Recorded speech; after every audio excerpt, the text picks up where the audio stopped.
Why, hello everyone. Nice to see you all. It's now time to give you the daily update. Exactly 11:43 p.m. So let's go ahead and get started, shall we? So this morning, I was woken up by my mom at around 8:30. Uh, she was telling me all about how she believes that the new Neuralink technology is going to be implemented into everyone's brain or something like that will eventually create like this means of simply getting all of your information on demand without ever having to actually work for it, which potentially could lead to some serious bad ramifications down the line, such as things like mind control. So I thought that was pretty interesting. I was half asleep during all of this because I was in my bed and she walked into my room and told me all this stuff while I was still sleeping, but it was pretty interesting nonetheless. She then left for work. I stayed in bed and then I was woken up at around 9:30 a.m., somewhere around there. I was asked by our family friend to move my car out from behind them so they could go off and do their business, so that's exactly what I did. I very sleepily and groggily got on my shoes, grabbed my keys, went in my car, backed out, then she backed away and drove off, and I drove my car back up. And then I immediately used the restroom, drank some water, and went back to sleep. Eventually, I finally did wake up officially at around, I'd say, like 10:30. And when I got up, I decided to go and grab some donuts, the powdered donuts that my sister got for me for taking her to the grocery store the other day. And then my sister was up and I greeted her. And yeah, she was telling me all about the different things that she was learning about. Like we were discussing like things like the missing scientists and UFOs and aliens potentially being future humans, and they're trying to stop some catastrophe from happening. But every time they go back, they're not really stopping the catastrophe. They're really just creating a new timeline that branches off from the separate timeline.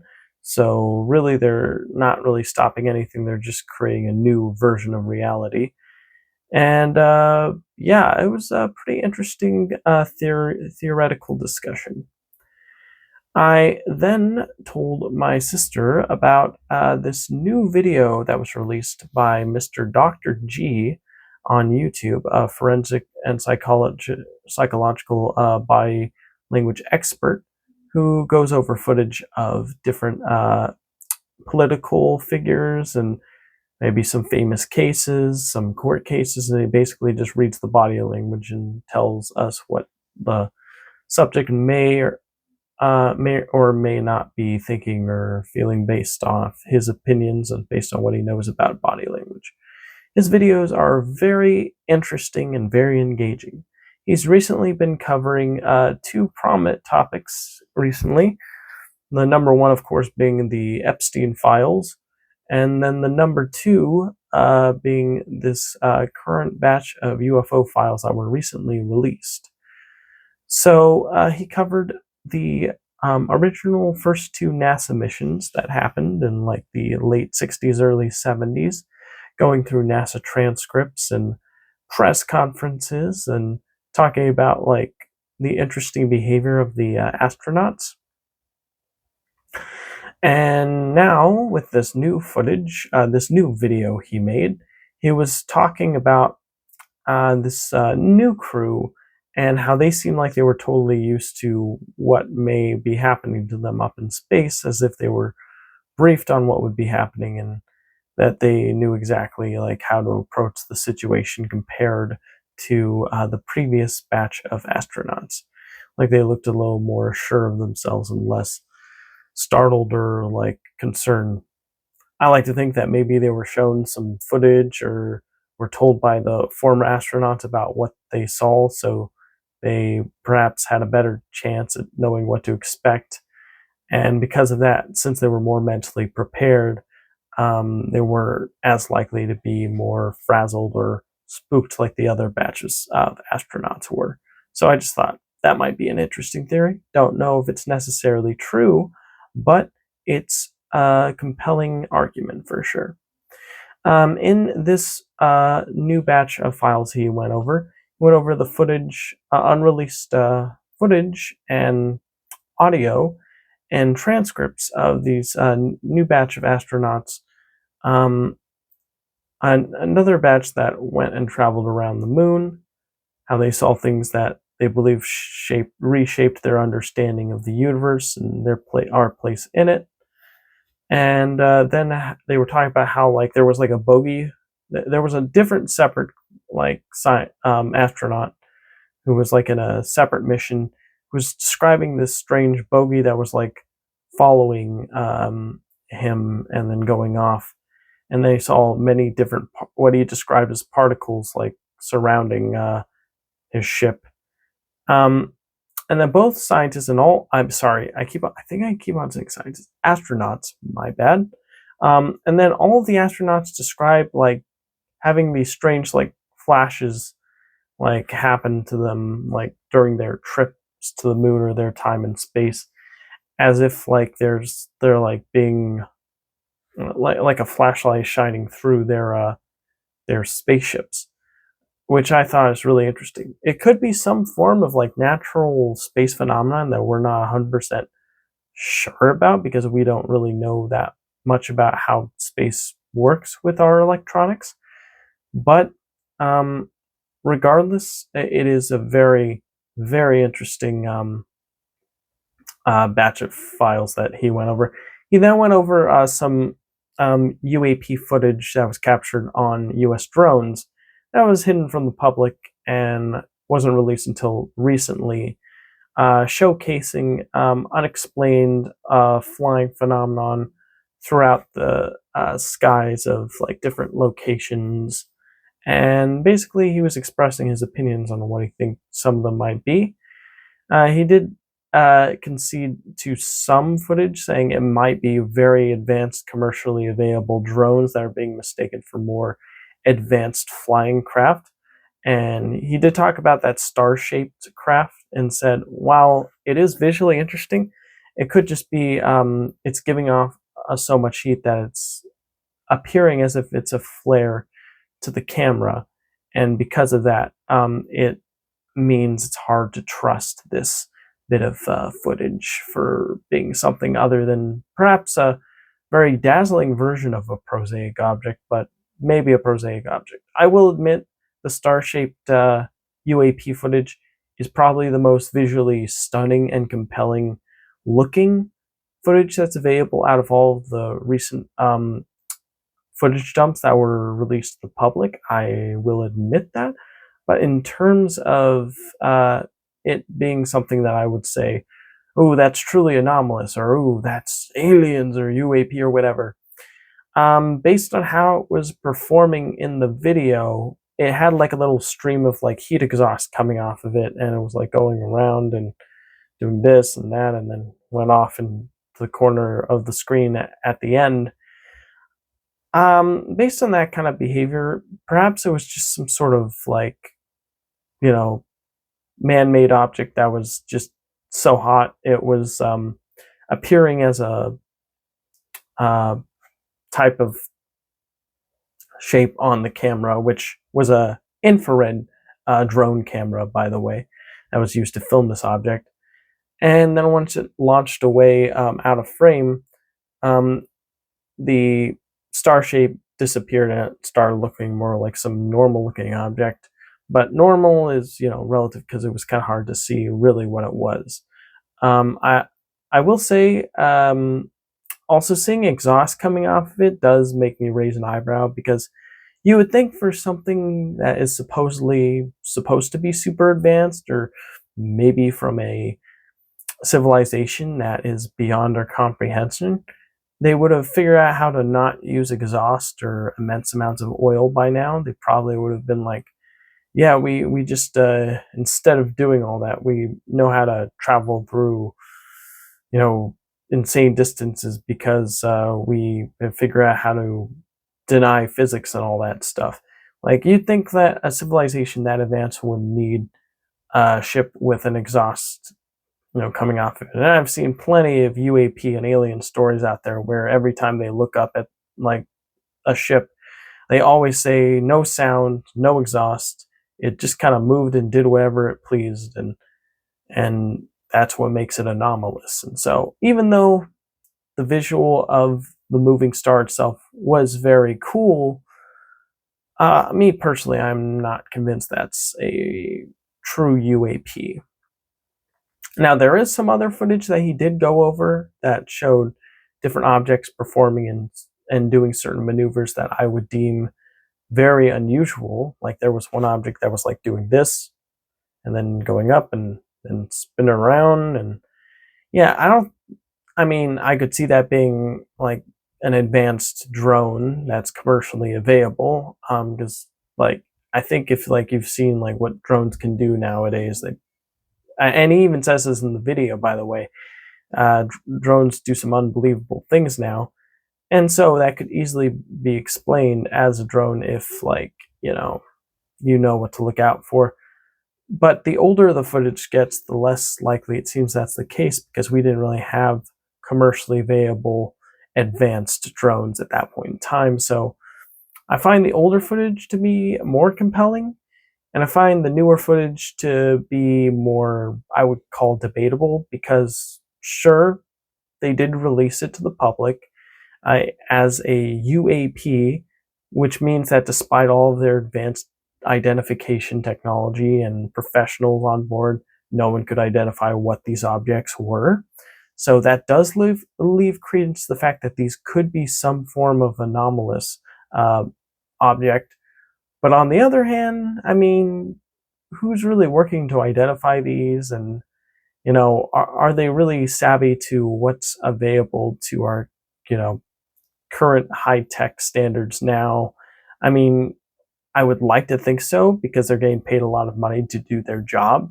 But on the other hand, maybe some employees do get complacent, like don't really like pay too close attention to what's going on in the world right now, and so they just see something that they can't explain but could easily be explained as something prosaic, and they deem it as anomalous, which is entirely possible. I mean, again, I would hope not. I would hope that they see that and they know, oh yeah, that's a drone or whatever, and so they can just release it without having to label it as UAP. But you know, it's just something to think about. But anyways, after before we watched the video, I forgot to mention my sister did make some egg and hash brown sliders for me and her, which I was very grateful for. We even, I shared the donuts with her, and yeah, had some coffee, and that was pretty good. And yeah, after we were done watching that video, my sister's imagination definitely was caught with the whole star-shaped craft. She definitely was like, "Whoa, what is that? That's crazy!" And so, she was going through some old Bible prophecy and stated, "Yo, in Revelations, there were these, you know, angels that were called wheels within wheels, and there's visual depictions of these from ancient, like, art, and these things look exactly like the UAP that we just witnessed." And I was shown some of the pictures, and I was like, that does actually look exactly like it.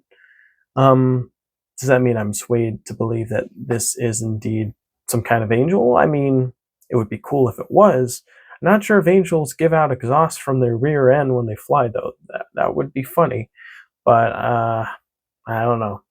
Life is strange, so maybe. But it's just a funny visual thinking of like an angel like flying everywhere and leaving a trail of exhaust under their robe. Yeah. Anywho, yeah. So that was very interesting, I will say. Um, yeah. Personally, I think there's probably a prosaic explanation for that one in particular, but it is the most visually interesting and neat looking one out of the lot for sure.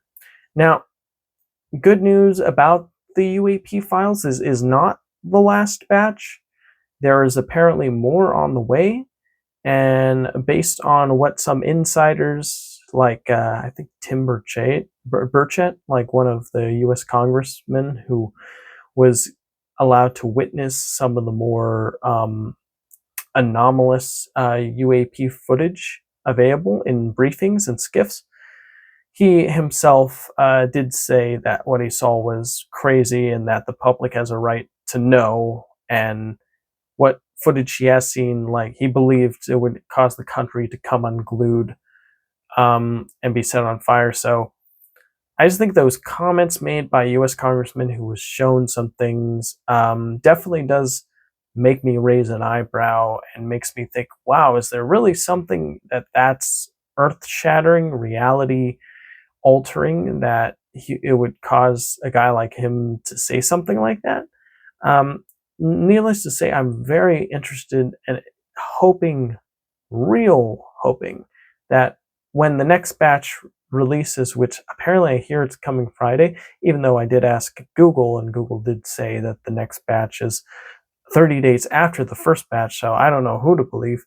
But I heard the Friday from a YouTuber called the Sneezing Monkey, who really likes being a smart aleck about the whole UAP subject matter, thinking that's all a load of nonsense that's filled with a bunch of grifters who are just out to make a buck, and from naive people who are quick to believe and slow to do some fact checking. So, yeah, I did, after me and my sister talked about that, and I asked Google about, hey, when's the next batch releasing? It said 30 days.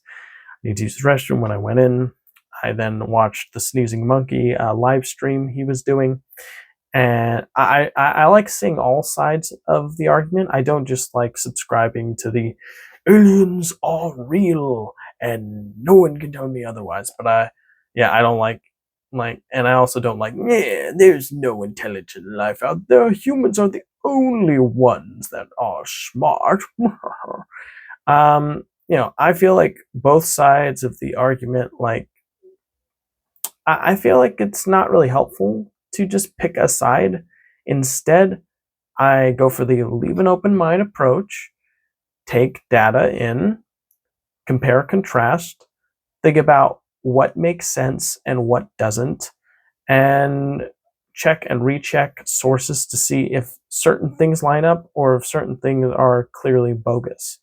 Like maybe something does line up, but the only reason it lines up is because two people got their sources from a bit of information that was later proven to be false. So, or, maybe two people had an abduction experience and then they had two compartmentalized hypnosis sessions where they describe what happened. And then their tapes are, cross analyzed, and it's revealed that they did indeed seem to have experienced very similar phenomenon together that goes beyond just coincidence. So, you have this interesting puzzle that I just find endlessly fascinating about, like, this phenomenon where, everyone, I mean, we could all just chalk it up to distraction. No, there's nothing to see here, folks. Let's just move along and make a better life for ourselves, and stop paying attention to all this nonsense. And then you have like the other side of the aisle that says, maybe this stuff is important to pay attention to because it's being kept a secret, and the reason why is because it would give humanity the freedom it needs to fully be allowed to transcend to a new age of existence that allows us to be, better individuals. So, you have people who have their strong reasons, their strong beliefs. Um, I think it's a very fascinating story. I think that it is a fun detective game. Um, and I just love doing this deep research to see like what makes sense about this phenomenon, what doesn't. Um, and yeah, that's about all I gotta say for now. My ultimate takeaway here is that as cool as you know the promise of something more exciting, like apparently there was a guy called Louis Elizondo who was one of the intelligence officers who worked for the uh, the all domain the aerial all domain resolution office, I think is what it was called, or Arrow for short, or something like that. And he said that in an interview with the guy, like one news reporter who's seriously looking into the subject, Ross Coulthart, that there is indeed some footage that will leave you gobsmacked. That is literal, like 4K high resolution footage up close and personal of some of these craft that makes you go, "Yep, that's not ours." Um, I'm really hoping something like that eventually gets released because, come on, black and white footage where we have to squint to try to see what the heck it is, and then we have people just constantly arguing and debunking everything. I mean, I think we've straddled that line long enough. Like, give us some real good footage now. In my opinion, if there is something genuinely anomalous, something genuinely interesting that could redefine our place and understanding in like the cosmos, then bring it on. I don't care. I want to see. I'm really interested.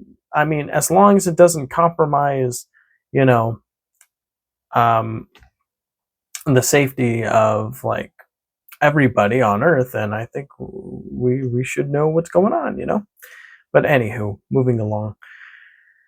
Um, Yeah, so I did listen to the Sneezing Monkey live cast, and basically he talked about how he thinks that like a lot of the footage could easily be explained. He was thinking that star footage is just a parachute attached to a flare, and he didn't think that it was a genuinely anomalous object. He then watched a video of someone on YouTube who's trying to explain how it couldn't be a parachute, and that instead this person believes that whatever looks like a parachute to people was actually just um, a flare, or not a flare, but a what do you call those things that like show up on a screen, like when you put your camera at a bright object? Um, I'm forgetting what it's called, but the thing, like a light refraction on the camera lens, is what the guy said in the explanation video. And Sneezing Monkey didn't lend credit where he believed it was due, where he did believe that, well, this explanation does make sense. Still don't think it's anomalous, but maybe it's just the flare on its own and there's no parachute attached to it. So yeah, he's going with a flare for this one. So yeah. What am I going for this particular thing? I think it's some kind of object that is being labeled as UAP, but the reason why is maybe it's part of some advanced tech that we have that the U.S. military doesn't feel would care, you know, like properly disclosing to the public. So yeah, but that's my opinion. All right, well, after that, I decided to go out and into the den, um, and I was thinking to myself, I want to watch that Digital Foundry video that recently released on Indiana Jones and the Great Circle for the Nintendo Switch 2. So I grabbed the remote control, I grabbed 2 donuts, I grabbed my freshly brewed cup of coffee, I turned on the television, and I decided to give this video a watch. Overall, it is the worst looking and performing version of the game, but despite saying that, it still is a very solid looking interpretation of the game, and the fact that they were able to get a game as advanced as Indiana Jones and the Great Circle with ray traced global illumination running on 9 watts, no less, is honestly an insanely impressive feat. I mean, and then they were, and on top of that, it has much better image quality than the Xbox Series S version, which is like next up on the totem pole in terms of graphical power.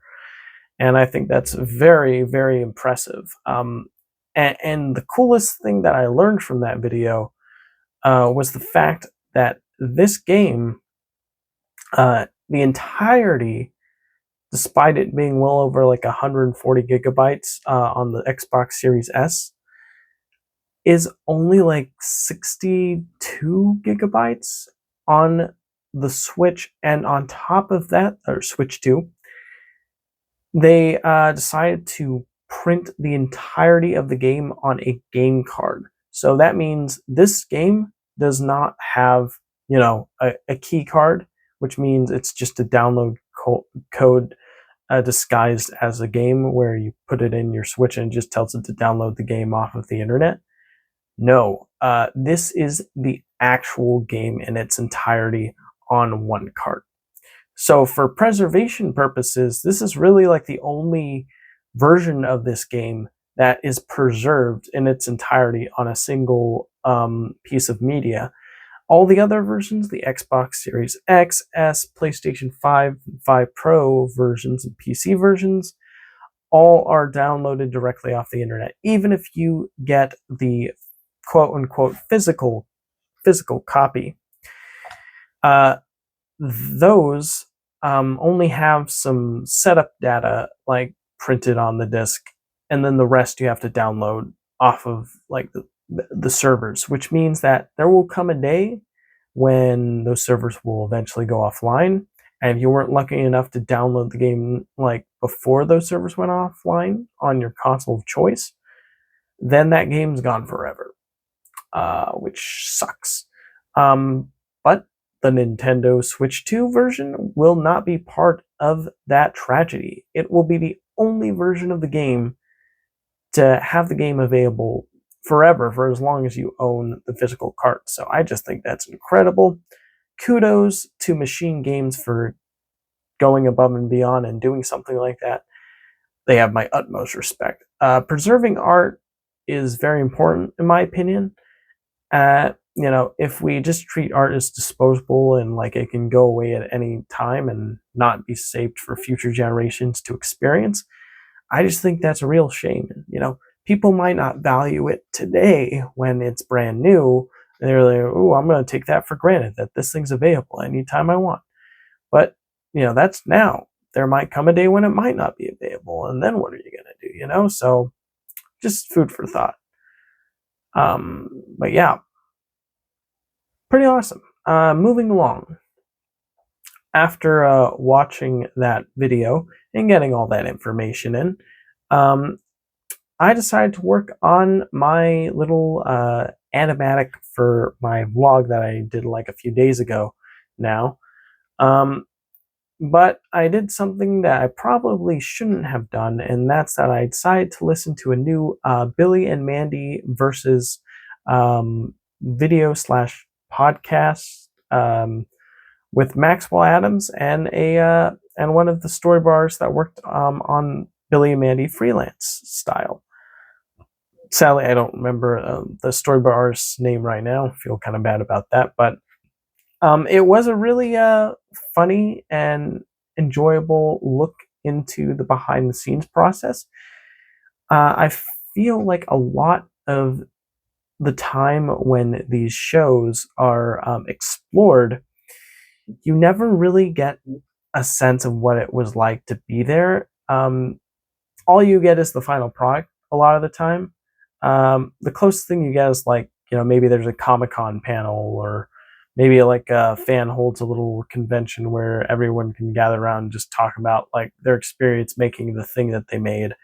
Um, but you never have it like all in one convenient location, and like, spearheaded by the creator of the series, no less. And so I think that that is really cool. I really do appreciate that Mr. Maxwell Adams is decided to document this, and it's cool for animation fans like myself who loved the show Billy and Mandy, and they get to view it through a different lens that makes me even more excited and interested to revisit the show eventually if I ever get the chance, because just having that extra depth of understanding about how the show was made and like the people who made it definitely just creates this new sense of appreciation for the show, and I just think that's great. Well, as I was listening to that, I was trying to make some storyboard frames or animatic frames for my little video. And a rule of thumb: probably shouldn't listen to a podcast while trying to listen to my own voice to time my storyboards to my voice, because the workflow was glacial. It was slow. I was so absorbed in what I was hearing about the production of Billy and Mandy, was that I was like splitting my attention between the two, and I just didn't was able to fully dedicate myself to one. So I think that's something I've learned about myself, that I work best when I just put all my eggs in one basket instead of trying to divide my attention to multiple different things, because like that doesn't really work out for me. I need to be focused on one thing at a time.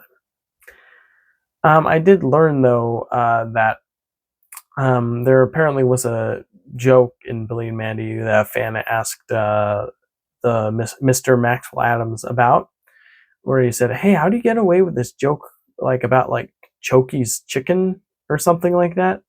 And then he said, "You came up with that joke, right?" And it was like the store bar was like, "Yep." It actually wasn't what people think it was.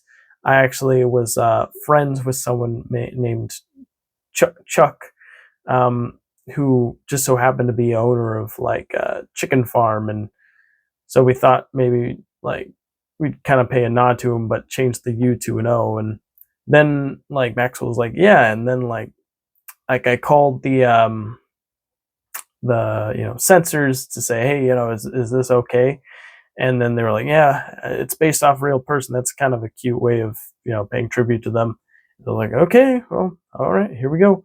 And so they put that joke in the show. So I just thought that was probably really the most interesting and funny story that I heard from that little podcast thing. I didn't hear the whole thing, only a little bit, because eventually my mom and our family friend had returned around the same time. Um, and yeah, they were just, then my sister greeted them, I greeted them. My sister was hanging out with them in the kitchen. My mom had a headache. I was hoping she would heal up.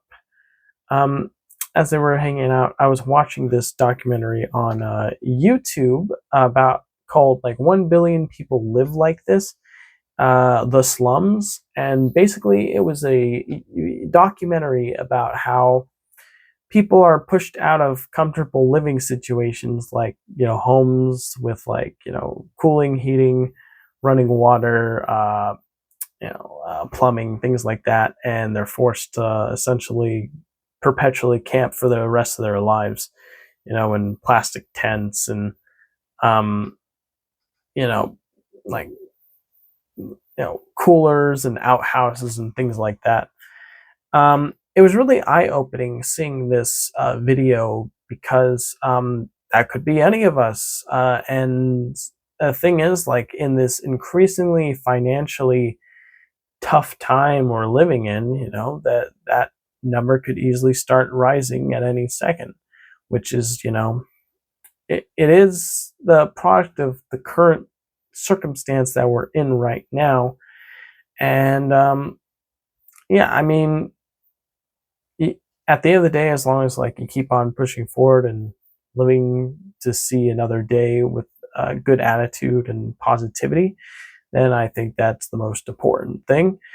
But yeah, it could easily get really tough. But you know what they say, when things get tough, the tough get going. So yeah, but that's no way to no excuse that some of these people are in tough times. So my sympathy definitely goes out to them for sure. Yeah, that's very sad.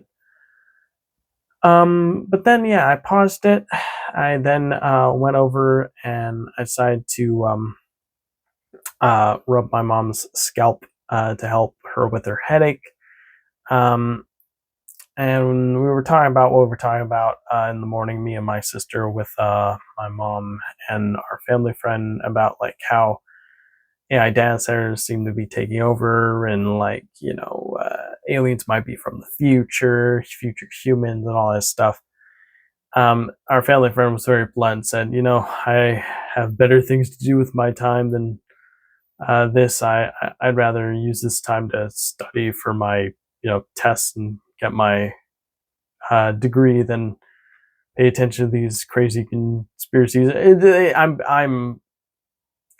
I'm paraphrasing here. That's not exactly what they said, but they did give off that impression that they were thinking we were wasting our time with this nonsense, and that we should instead spend our time getting a college degree or things like that. Which, to be fair, I mean, yeah, that if you put the two plates next to each other, the conspiracy theories or a college degree, most reasonable people would choose the college degree. But honestly, I think like you should also respect the fact that people have interests, and instead of belittling people for having their interests, you should instead discuss why they're interested and what they think about it, and respect their how they are trying to make sense of the world, rather than thinking that like they're wasting their time and just wanting them to move. It feels like a power play a little bit, like they're trying to control, like push, instead of you know trying to think about these questions on a deeper level. But or maybe they just think it's all a waste of time, and that like they don't want to really deal with it. But if that's the case, you don't really need to say anything. But I don't know, I digress. I'm getting a little too into this, so I'm gonna go ahead and move along.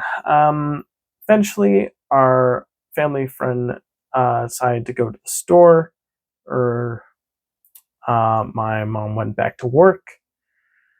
Oh yeah, I almost forgot to mention this. When I woke up in the morning, I grabbed my phone and I looked at what was on my phone.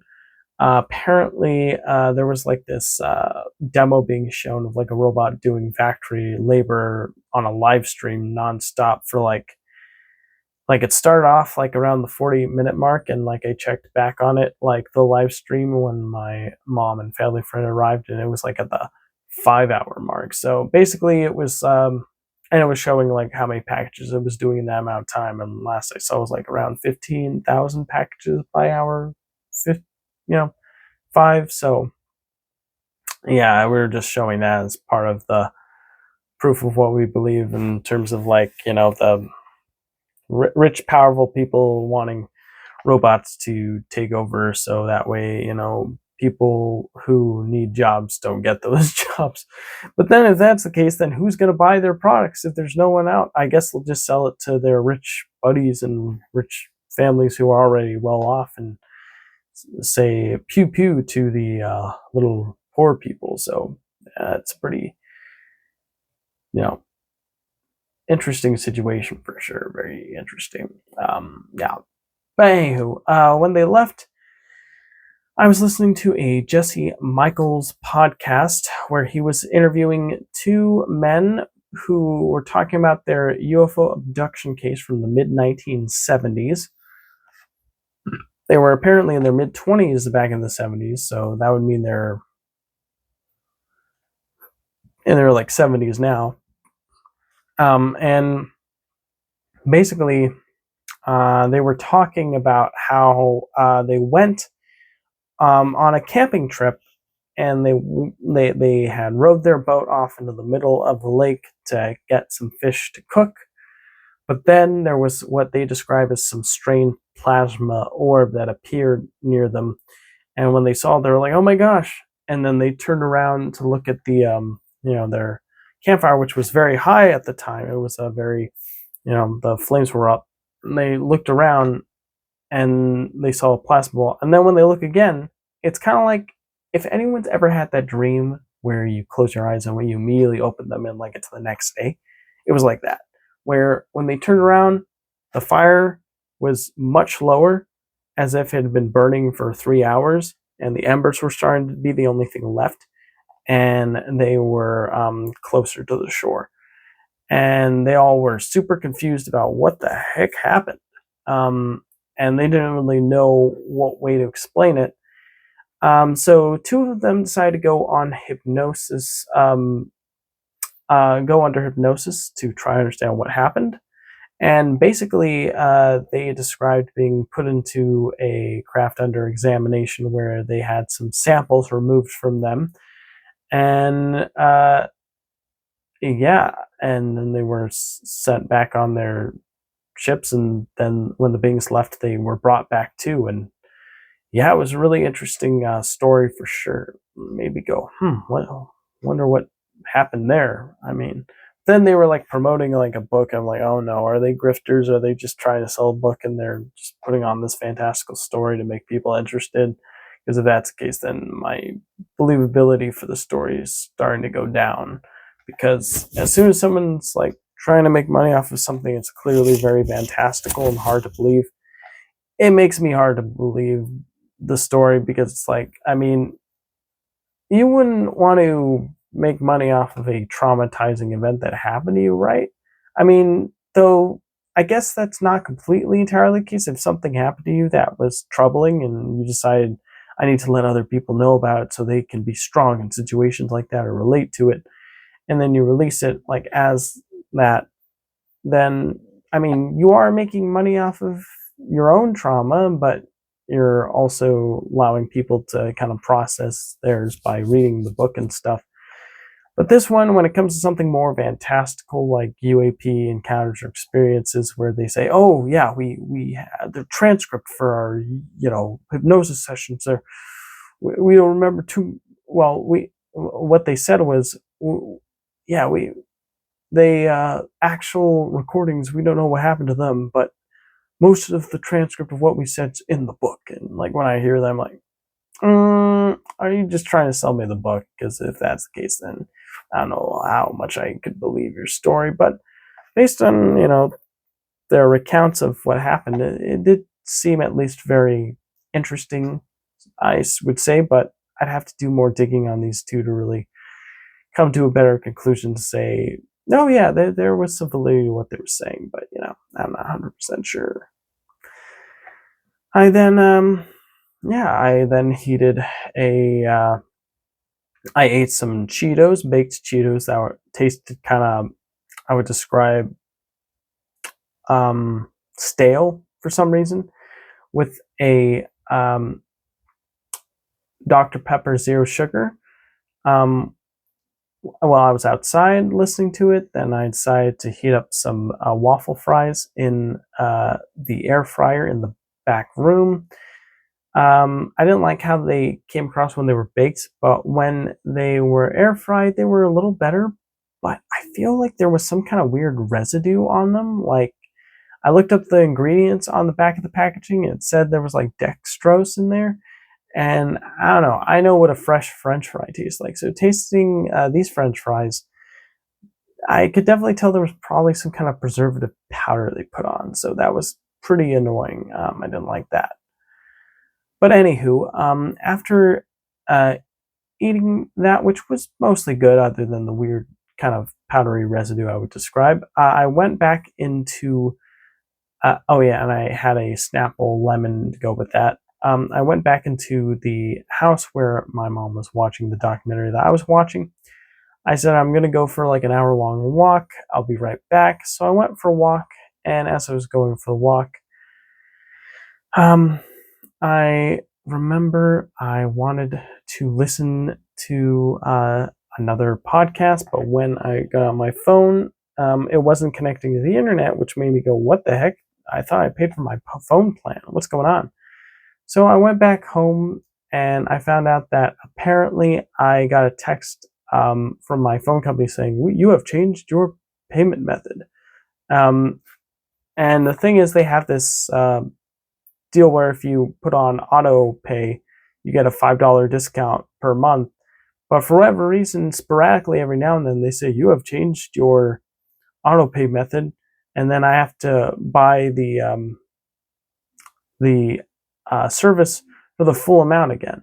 And I actually did call a while back. It took a while to get to customer service for the company, which is Verizon, by the way. So I called them back and I was like, "Hey, um, my payment method was declined despite it being perfectly valid. What is going on?" And they said, "Oh, we're sorry.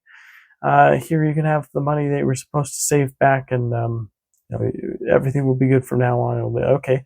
But it happened again today. So I don't know what the heck is going on.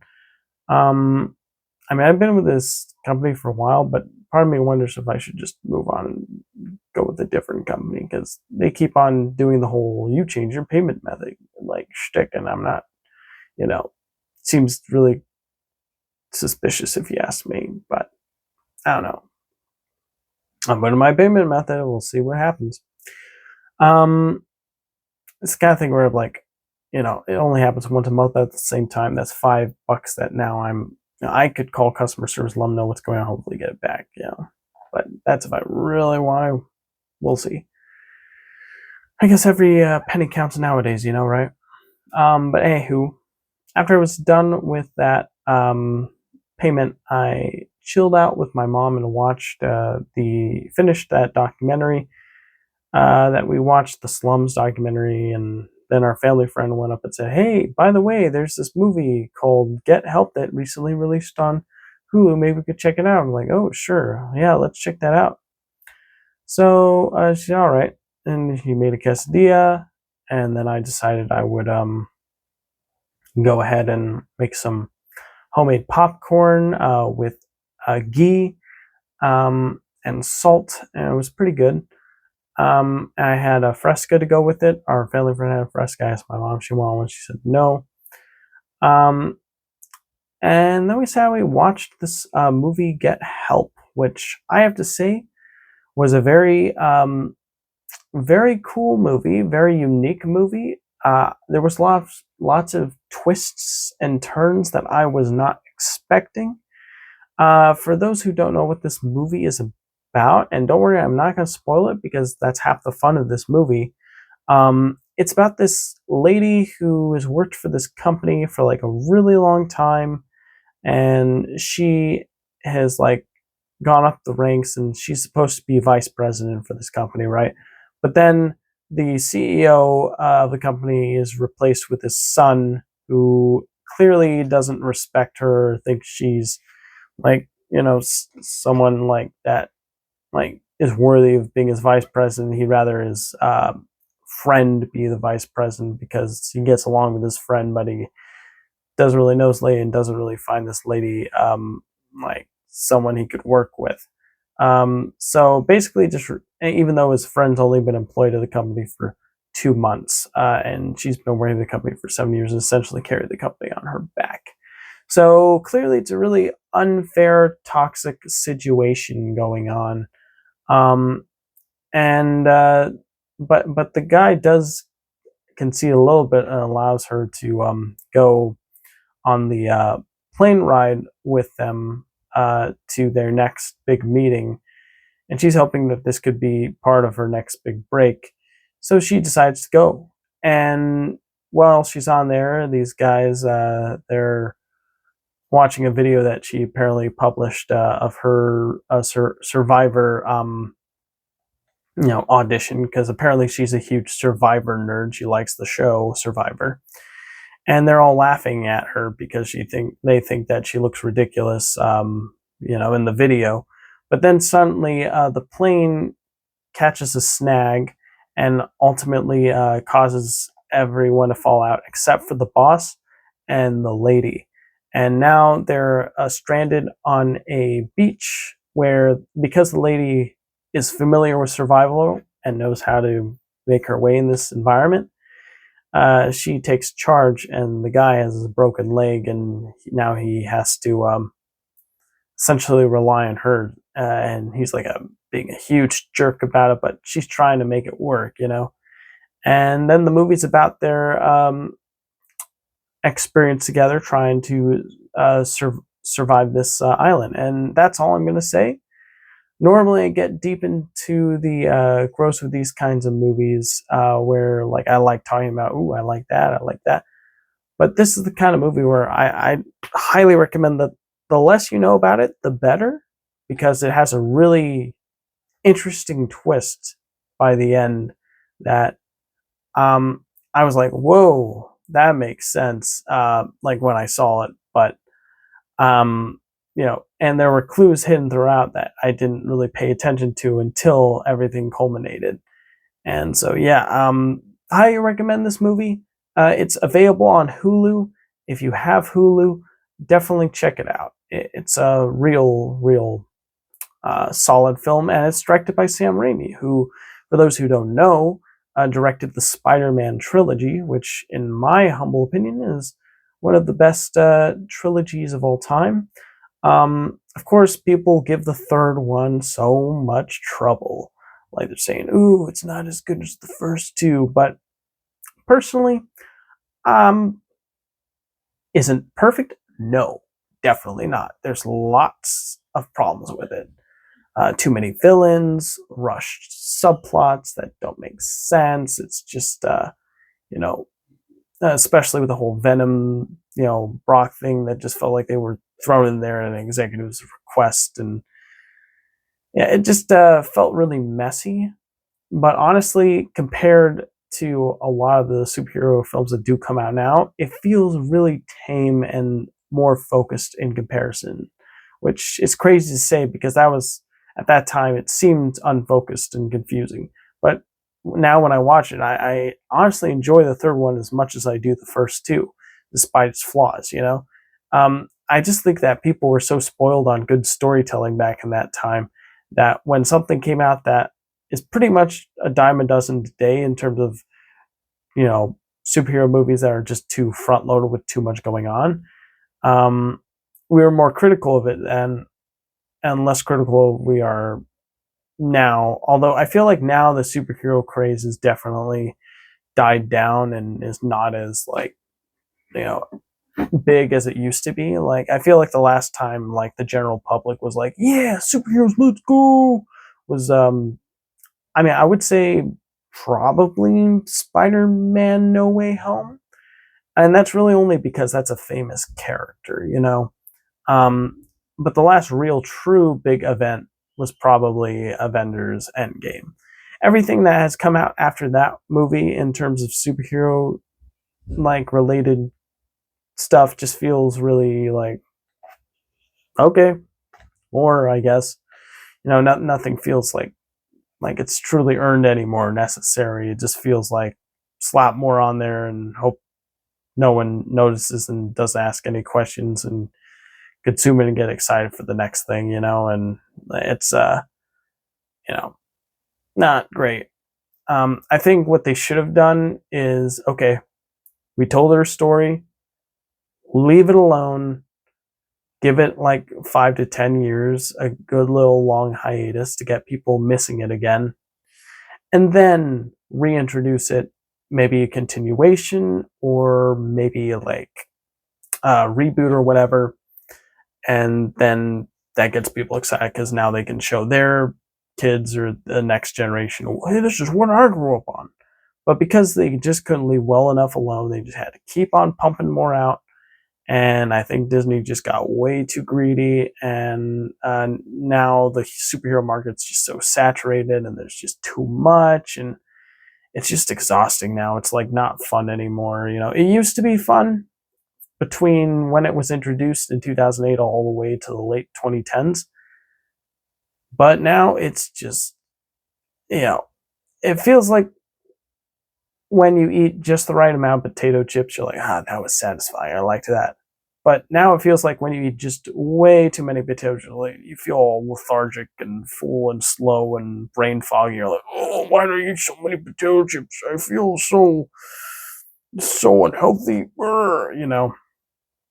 So yeah, I kind of droned on there, didn't I? Well, what was I going on about? Something about um get help or something like that. Yeah, I kind of went off on a tangent there, didn't I? Moving along.